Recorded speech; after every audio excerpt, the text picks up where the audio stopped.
തനിക്കെതിരായ പീഡന പരാതി വ്യാജമെന്ന് കണ്ടെത്തി പോലീസ് തള്ളിക്കളഞ്ഞതെന്ന് നടൻ നിവിൻ പോളി. അടിസ്ഥാനരഹിതമായ ആരോപണം ഉന്നയിച്ചവർക്കെതിരെ നിയമ നടപടി സ്വീകരിക്കും. എവിടേക്കും ഒളിച്ചോടില്ലെന്നും നിവിൻ പോളി പ്രതികരിച്ചു.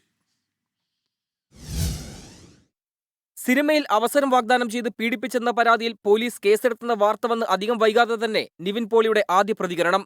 ആരോപണം അടിസ്ഥാനരഹിതമെന്നും സത്യം തെളിയിക്കാൻ ഏതറ്റം വരെയും പോകുമെന്നും സമൂഹമാധ്യമങ്ങളിൽ കുറിച്ചു. പിന്നാലെ നിവിൻ പോളി നേരിട്ട് മാധ്യമങ്ങൾക്ക് മുന്നിലെത്തി. 1.5 മാസം മുൻപ് ഊന്നുക്കൽ പോലീസ് സ്റ്റേഷനിൽ നിന്ന് CI വിളിച്ച് പരാതി ലഭിച്ച കാര്യം അറിയിച്ചു. വസ്തുതയില്ലെന്ന് കണ്ടെത്തിയതിനാൽ കേസ് ക്ലോസ് ചെയ്തെന്ന് പറഞ്ഞതായും നിവിൻ പോളി.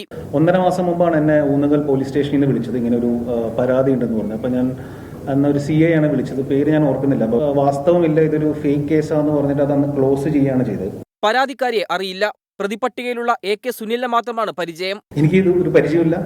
ഇത് ഞാൻ ഈ പെൺകുട്ടിയെ കണ്ടിട്ടില്ല. ഈ പറയുന്ന അലിഗേഷൻസ് കംപ്ലീറ്റ്ലി ഫോൾസ് ആണ്. അതിന് ഞാൻ നിയമത്തിന്റെ എന്ത് കാര്യത്തിനും സഹകരിക്കാൻ ഞാൻ തയ്യാറാണ്. ഇത് മനഃപൂർവ്വമായിട്ടുള്ളൊരു ആരോപണമാണ്. ഇത് ഒരാൾ ഇൻഡിപെൻഡന്റ് ആയിട്ട് എടുക്കുന്ന തീരുമാനമാണോ, ഇതിന്റെ പിന്നിൽ എന്തെങ്കിലും ഒരു ഗൂഢാലോചന ഉണ്ടോ എന്നുള്ള കാര്യം എനിക്കറിയില്ല. ഏതന്വേഷണവും നേരിടാൻ തയ്യാറാണെന്നും താൻ എങ്ങോട്ടും ഒളിച്ചോടില്ലെന്നും നിവിൻ പോളി വ്യക്തമാക്കി. നിയമവശങ്ങൾ പരിശോധിച്ച് തുടർ നടപടികളിൽ ഉടൻ തീരുമാനമെടുക്കുമെന്നും നിവിൻ പോളി വ്യക്തമാക്കി. 24 കൊച്ചി.